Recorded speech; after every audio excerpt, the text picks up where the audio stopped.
Recently, we had local elections in Turkey. This is incredibly important because the Prime Minister, Erdogan, is under a lot of scrutiny. He had a lot of tapes released on the internet that show incredible levels of corruption.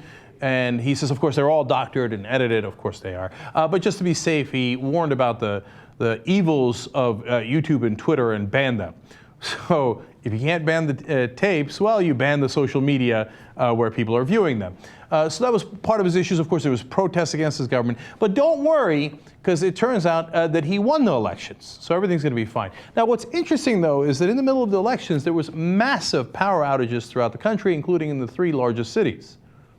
And that when they were counting the votes, well, there was a lot of power issues, and they had to count them in ways that they would not normally count them. But don't worry about it. There was no irregularity in the election at all.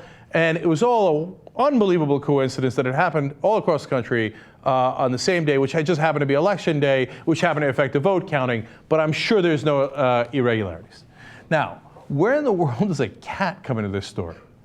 Well, Taner Yıldız, who is Turkey's energy minister, explained why they had the power outage. This is one of the better quotes we've ever had on the program. A cat walked into a transformer unit. That's why there was a power cut. It's not the first time this has happened.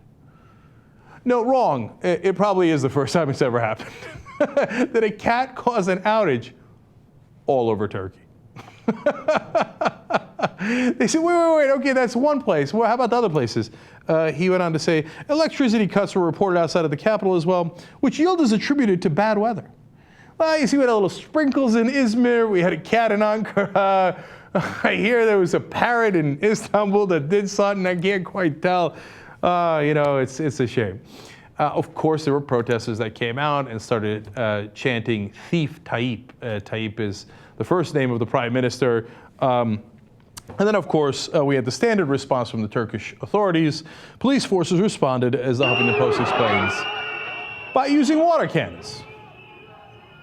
There they are.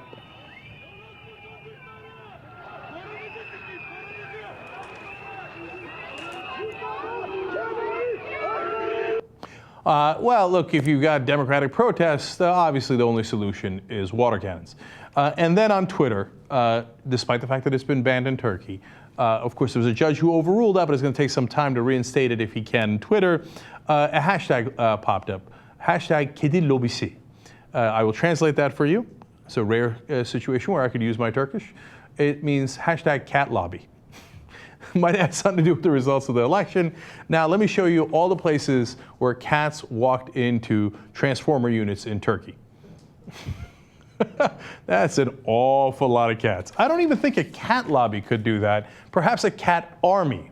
Well, in the case of the elections in Turkey, it does appear that the cat's out of the bag. So now on Twitter, there were more responses to this. We had this gentleman here, Tamer Abdulal, saying, hashtag cat lobby, the true leader of the lobby has been caught. Does look a bit grumpy. Then we had Battered Mustang right in, my dog ate my homework, and now a cat caused an electricity cut that happened at blackout nearly half the country. And then my favorite, HG Masters, what do you call the cat that was caught by the police? The perpetrator. Hashtag kedi lobisi, hashtag diren kedi. Okay, so, but they're all wrong, okay? Because we have actually caught the real perpetrator of the power outage during the important elections in Turkey. It turns out it's Bane Cat. Let's take a look. Do you feel in charge? I'm the owner. And this gives you power over me?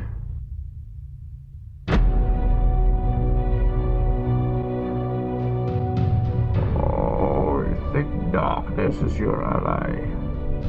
But you merely adopted the dark. I was born in it. In fact, I caused it. Great credit to Rob's Rants, who put together that Bane Cat, having nothing to do with the Turkish elections, but that's already incredibly popular on YouTube. Nice job. And perhaps we have that explanation after all. An army of Bane Cats invaded Turkey right before the election to cause the problems. Well, that explains it. How do they put that out with a straight face, man? He even said before the comment about the cat, I promise you this is not a joke.